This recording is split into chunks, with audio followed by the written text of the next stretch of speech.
Well, what's going on, everyone? Welcome back to Kitchen Table TCG. I hope you're having yourself a fantastic day. On the 26th of December, Flesh and Blood released a grand adventure, a little lore article from LSS Creatives, written by Karshan Areo, and illustrations by the fantastic Sam Yang. Anyway, we have a huge story here. We're not going to go through the whole story, but in the story, there is a... you go read the story for yourself, but essentially what happens is our heroes land around this inscription on a wall of kind of like an ancient armory, and they end up going and trying to, they go to Oldham, they go to Briar, they go to, Lexi goes to all these people, and they can't figure it out. Nobody can figure it out. And where this ends is it pumps up Everfest and says that they need to go see the old oracles or the old seers in order to read this, transcription. Here's the thing, though. Our community must be better than the old seers because, we've already deciphered it. There's people in our community who have already deciphered what the text is, and they've done so on the Flesh and Blood community. So it's pretty cool. So we're going to look into this in a second, but before we get there, we have kind of a text that's already been deciphered from a few other things, and I wanted to highlight that. So shout out to all these people who have done this: Joshua Scott, and I believe it's Riss Bilderbeck. Shout out to you guys for leading the charge of people who are figuring all this out. So previously in Flesh and Blood's lore, we do have a few other mentions of this kind of a few other transcriptions to decipher. The pillars on Dorothea, the old artwork, these pillars right here say, "By the light, I swear I will live my life in the light." So, I think that's just kind of a Doranthea thing. Not a ton to decipher here. Not a ton to talk about. The ring in Cheyenne, the young artwork for Cheyenne, which is the only artwork, says, "Beside every great king is a great queen." Again, it kind of lines up for Shiana, and it's just not, it doesn't give us a lot of lore. The Arknight Shard might have more here. This says the top is AT and the bottom is ER. You could argue that maybe there's some other text on the shard that we aren't seeing, if it's on the other side or something like that. AT, ER, maybe it says somehow it says after or something like that, like the afterlife. That's kind of where I go with that, but I don't know where else to sit there. I'm just showing, I'm painting the story for you.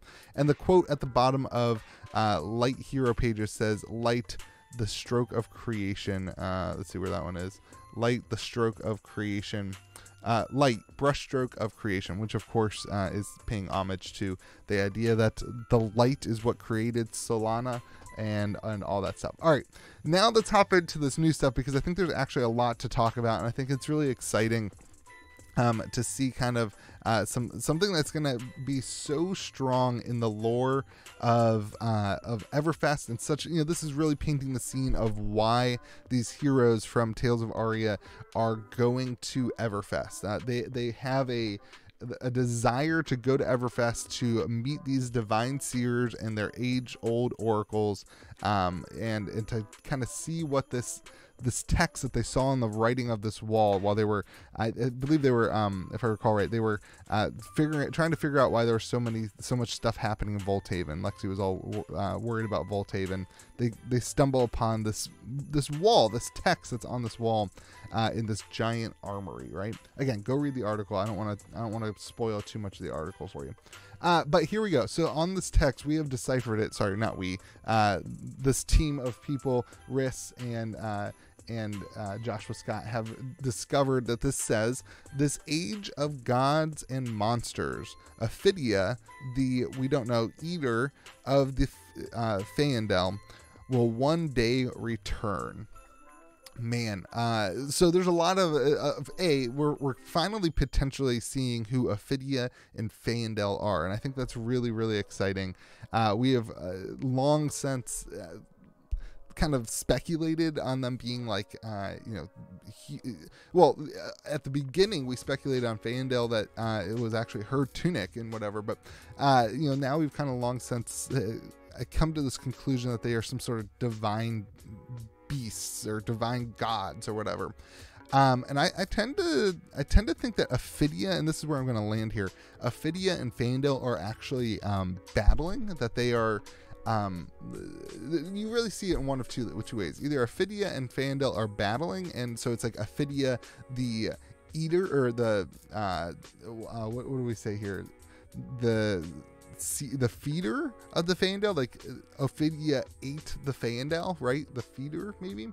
Or it's Cedar, and OPHIDIA is spreading the FYENDAL around, you know, the metaverse, the galaxy, the universe of Solana, really.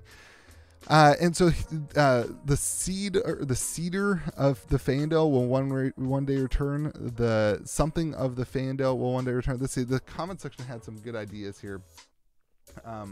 Let's see, the cedar, the weeder, that might be good. I don't know. But feeder and cedar seems to be the ones that I think that it could be. And so at the end of the day, I think it's going to be interesting to see if we get any answers. Maybe the fable from Everfest gives us this kind of thing that's like OPHIDIA. Maybe one of the characters is OPHIDIA, the blank of the FYENDAL. Like that could be crazy. Like this text right here, OPHIDIA, comma, the blank of the FYENDAL, seems like it could be a hero name. And so I think it'd be super cool. And of course, like, we can't talk about this without talking about the potential for PvE. Maybe the first boss for PvE is OPHIDIA, the blank of the FYENDAL, and he or she is returning, and that could be crazy.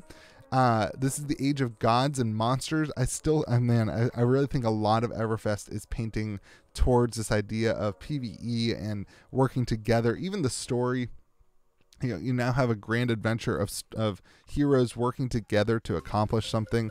I think there's a lot here, and that this could be something like that. And if it's not PvE, I still think we get an answer to what this being is here in Everfest, because it seems to be the direction that they're painting for us, is that at some point in Everfest, these characters are going to reach an answer to what this says. Obviously, now we know kind of what it says, but we don't know who it is, and hopefully the oracles from Everfest will know what it is. So really, really cool stuff. And let me know what you think in the comment section. Is this going to be some sort of huge, I think it could end up being like a Cheyenne type character, where it's OPHIDIA, the feeder of the FYENDAL, or the cedar of the FYENDAL, and it could just be like a hero that people like to collect the card that doesn't necessarily have a place in the meta and that kind of thing.